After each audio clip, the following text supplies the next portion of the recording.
চট্টগ্রামের আনোয়ারা উপজেলার উপজেলা স্বাস্থ্য কমপ্লেক্সে ভুল চিকিৎসায় শিশুর মৃত্যুর অভিযোগ উঠেছে।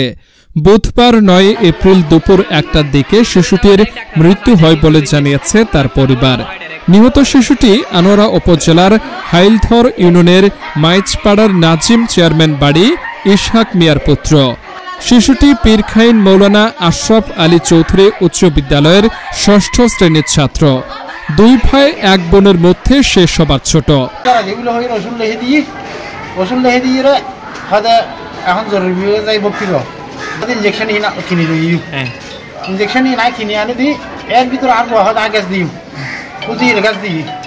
এখন ইঞ্জেকশন দিয়ে আর জল ইঞ্জেকশন দিয়ে আর জল হাতা হত আছে তারপর ভূমি করার সিঁড়ি লেছে তারপর নাই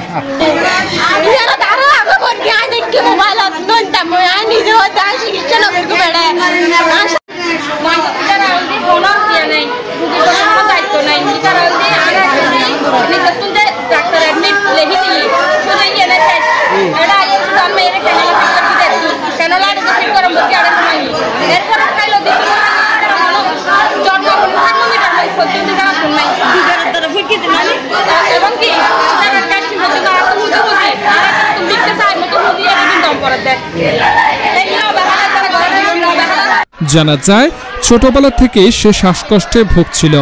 গত সপ্তাহে একই সমস্যা নিয়ে আনোয়ারা স্বাস্থ্য কমপ্লেক্স থেকে চিকিৎসা নিয়ে সুস্থভাবে বাড়ি ফের একই সমস্যায় আজ আনোয়ারা স্বাস্থ্য কমপ্লেক্সে আসলে দুপুরে তার মৃত্যু ঘটে।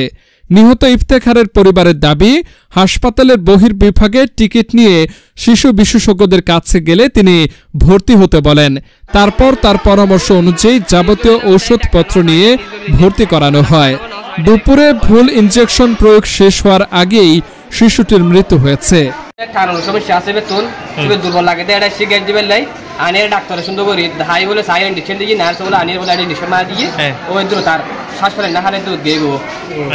এখন আর নার্স ডাইতে নার্সে সবার ডাইতে নার্স হলো আইয়ে নার্স করে আসার বই দেখি নার্স কিছু হইলো কি নামাতে নার্স আর হলো রুগে না স্যার। আনোয়ারা উপজেলা স্বাস্থ্য কমপ্লেক্সের কর্মকর্তা ডাক্তার মাহতাব হোসেন বলেন, যে আমাদের ওয়ার্ডে ভর্তিরত একটি বাচ্চা হঠাৎ করে চিকিৎসাগত অবস্থায় মারা গেছেন। শোনার পরে আমি আমার আরএমও সহ তৎক্ষণাৎ আমরা ওয়ার্ডে যাই। ওয়ার্ডে গিয়ে যেটা আমরা সরজমিনে যেটা দেখতে পাই সেটা হচ্ছে বাচ্চাটা আমাদের এখানে আগেও বিভিন্নবার চিকিৎসা নিয়েছেন। উনি মেইনলি ব্রঙ্কিয়াল অ্যাজমার পেশেন্ট, শ্বাসকষ্টের বাচ্চা, এবং ওনার এইবার শ্বাসকষ্ট বাড়াতে ওনাকে আবার এখানে নিয়ে আসছে চিকিৎসার জন্য। তখন আমাদের শিশু বিশেষজ্ঞ ওনাকে চিকিৎসা দিয়েছেন। চিকিৎসা দেওয়ার পর ওনাকে ভর্তি দিয়েছেন। ভর্তি দেওয়ার পরে চিকিৎসা শুরু করার কিছুক্ষণের মধ্যেই তার অবস্থার অবনতি হয় এবং কিছুক্ষণের মধ্যে বাচ্চাটি মারা যায়। তো বিষয়টি আমরা